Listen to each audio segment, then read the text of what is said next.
Welcome back to the Real News Network. I'm Sharmini Pires coming to you from Baltimore. Today I'm being joined in our Baltimore studio by economist Michael Hudson.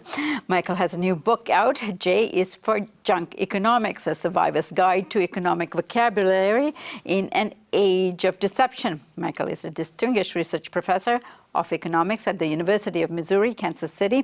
Thanks so much for joining us, Michael. Good to be here in your Baltimore studio. Thank you. And so, Michael, in the first segment, we spoke more generally in terms of how people are misled through our policymakers and Washington in particular. But give us some specific examples of some of the terms used to mislead us. Well, take the word capital gains. People originally think capital gains, you have the image of industry growing and innovation taking place. And there's an indication as if somehow when real estate and housing prices go up, everybody's getting richer. And when the stock prices go up, the economy's got richer. So Hillary Clinton was able to say, look at how the stock market soared in the last 8 years, thanks to Mr. Obama. Well, the stock market has soared, but not the employees' working conditions for the stock market. And most of these capital gains don't simply reflect what the textbooks say. The textbooks say, well, a company's worth whatever its expected future earnings are. And so the reason stocks are going up and bonds are going up and real estate is rents are going to go up and profits are going up and the economy's expanding and everybody's getting richer. But that's not why the stock market goes up at all. The stock market has gone up since 2008 in America, in Europe, all over the world because central banks have flooded the economy with creating new money.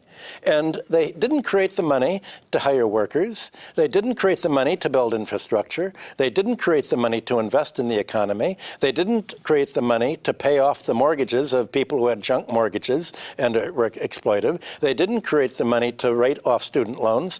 All the money that was created, every penny, was created to give to the banks, to the Wall Street banks at 0.1% interest, to create reserves at the Federal Reserve so that the banks could then lend out money. And what did they do to, who did they lend it to? Well, they lent to corporate raiders. So part of the reason the stock market has gone up is that corporate raiders have borrowed very inexpensively, 1%, say, from a bank, and bought companies whose dividend rates are 3% or 4 or 5%, and they get what's called the arbitrage, the difference. So all of a sudden, you have them take over a company with borrowed money.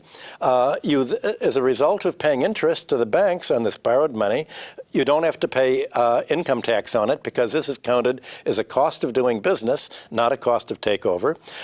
The first thing they do is tighten working conditions. They work the labor harder. They let the labor force go. When people retire, they don't hire new workers. They just work the remaining workers all the more. So what's happened isn't a new investment, it's just the opposite. It's disinvestment, it's asset stripping. And what creates the stock market going up is not capital formation, it's asset stripping. And when Donald Trump calls that wealth creation, it means his wealth, meaning the money he's been able to make, but that's money is being made by making the economy poor. So when people talk about the economy, they have to realize that it's actually many layers. Not everybody is a millionaire working on Wall Street. Some people actually have to work for paychecks, and out of their paychecks, they have to pay rising healthcare costs, rising money to the banks, rising debt service. They have to borrow more money just to break even. Their rents are going way up to a large portion of their income. And so what people are actually left with to spend is maybe 25 to 30% of their income on goods and services after paying taxes and after paying the FIRE sector, finance, insurance, and real estate, whether it's housing insurance or mortgage insurance. So there's an idea of distracting people. Don't think of your condition. Think of how the overall economy is doing, but don't think of the economy as an overall unit. Think of the stock market is the economy. Think of the rich people as the economy. Look at the yachts that are made. Somebody's living a lot better. couldn't it be you? Well, they don't explain why it's not you. And the reason they're living better is what used to be called a transfer payment, something that is not really earned, but it's just a transfer of income. Like from a rent, when a landlord will raise the rent, all of a sudden, same house, nobody's invested more, but he's saying, oh, your rent's going up $50 a month this month. Now, that's a transfer payment. You just have to pay more. The landlord didn't do anything to earn this more money. He just found that he's able to squeeze more money out of you. So squeezing money out of you to make money for a rentier class, and that was a word that used to be used 100 years ago. The rentiers were people who lived on rents. They were coupon clippers. They were landlords. They were the idle rich who inherited money. And somehow you have, like, even the words widows and orphans. People say you have to provide large capital gains, meaning debt-financed asset price inflation, so that the widows and orphans can survive. The widows and orphans are all living on trust funds, or they're living on alimony, or they're living on inherited wealth. People forget that before 1900, widows and orphans used to be poor people. We're talking Charles Dickens type novels. Widows and orphans were the people who needed welfare. They weren't the millionaires. So today when people talk about widows and orphans, they mean millionaires. And when they talk about, the low interest rates that capitalists aren't making to get rich enough, that's really hurting the pension funds. Our hearts bleed for the workers. Their hearts aren't bleeding for the workers. They're trotting out pension funds in front is their factotums to say, make the pension funds richer, and behind them, the fact is that 75% of all the stocks and bonds really are owned by just a small percentage of the American population. They're really talking about themselves. So you have the economic vocabulary turning into a vocabulary of deception. So I go over what this vocabulary is and what the concepts are, and I also talk about what the original concepts were in classical economics. And everyone from Adam Smith, John Stuart Mill, they were all reformers. And what they wanted to reform was getting rid of this parasitic landlord class that had conquered England in 1066, and it's the heirs of the military, of the warlords, ended up taking the land and just making everybody pay, them and all of their descendants, for not doing anything, just for being conquered. And you could say that the carryover of this today, the rent that people have to pay, the money they have to pay to banks, and instead of having a public option, that's the price they still have to pay for being conquered. And the group that I'm working with is trying to promote public options. We're trying to promote public banking that would provide credit cards, banking services, vanilla services at a fraction of the price that Chase Manhattan or Citibank or the others, Bank of America, charges. Yeah, all these charges that people pay are economically unnecessary. There's no real cost behind them. There's no value behind them. So they're what the classical economists called empty pricing, prices with no real cost value, and what they called fictitious capital, capital that is claims on junk mortgage borrowers, that actually the pretense that all these debts can be paid, but it's all fictitious, because everybody knows, at least on Wall Street, everybody knows that the debts can't be paid, that somebody has to default, and Wall Street's plan is, well, make the government reimburse us, like the bailouts that happened in 2008, so that we don't lose. Let's pass all the loss on to the taxpayers without changing the banks, without throwing our guys in jail, even though these were fraudulent mortgages. So you have... And the government itself doesn't pay its debt. That's right. The whole idea is that it doesn't. At least if it does pay the debt, it only pays, there are two kinds of debts that governments have. They have a debt to the bondholders, and they do pay that. They have the debt to the Social Security recipients. Hillary had promised she was going to cut back Social Security. She was going to cut back social spending and Social Security and medical care so that the government would have enough money to pay her backers on Wall Street. So she was Obama's legacy. A stand-in for Wall Street. A stand-in is a politician who could deliver her constituency to her Wall Street backers. And that's what a politician does in America. You get a constituency, you make them believe your promises, and then you turn them over to your financial campaign backers. That's what politics has become, and that's as much an art of deception as economics is. Now, Donald Trump is proposing to spend trillions of dollars in terms of infrastructure development in this country. That sounds very good. And of course, in the immediate future, that means jobs for people. But what is the problem with that kind of infrastructure development in the long term, and what kind of plan is he thinking of when he's thinking infrastructure development? There are many ways of building infrastructure. The way Donald Trump would like, he'd like to spend like $100 million building a new bridge and a highway, and then he would like to sell it, privatize it to a private buyer like himself for $10 million. So the government would spend a huge amount of money then that could have been used for a free bridge or a free road. He'll then sell it for $10 million to a private owner, and then the private owner will charge put a toll booth up and charge money for coming across and make a mint. This is what happened in England under Margaret Thatcher. This is what called Thatcherism, and it's what has destroyed the English economy. It's what is destroying the European economy and turning Europe into a dead zone. So you could do infrastructure in the way of a giveaway.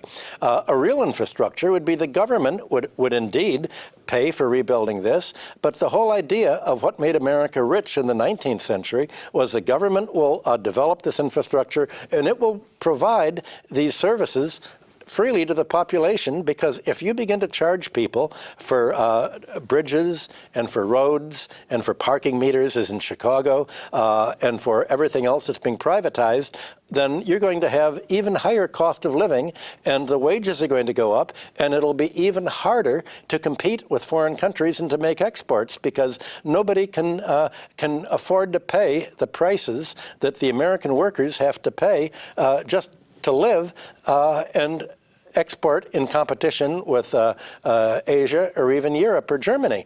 Germany doesn't have all of these costs. Germany has very low rental charges, maybe 10, 15% of your income, not 40% is here. Low-priced public health, free autobahns to drive on, not at all like this. So Donald Trump wants essentially to double the cost of living for everybody and give the capital away to his Republican backers, and essentially leave the whole country unemployed, but the 1% is going to be very, very rich. Right. Now, let's go back to these, some specific examples in terms of the kind of infrastructure that Donald Trump wants to build. So he wants to build new airports. He says our airports are outdated. Absolutely. He wants to build new roads and new bridges and build a wall over the U.S.-Mexico border. All of these are considered infrastructure. In the past, we've been told that public-private partnerships are actually a good thing. It even sounds good, public-private partnerships for the betterment of society, but it really isn't. And in terms of myth-making, where does this take us? The word public-partnership, it's really a one-way partnership. It's the private tells the government what to do. All of the costs are borne by the government. All of the risks and the profits go to the private sector. It really means we're creating an opportunity for banks to make a killing on making loans. For all of this will be financed by bank credit that banks are going to, or bondholders are going to be paid very high interest rates on. The government could create all this money the same way banks do. The government has computer keyboards, which is how a bank creates money. They could create their own money without having to pay interest to anyone.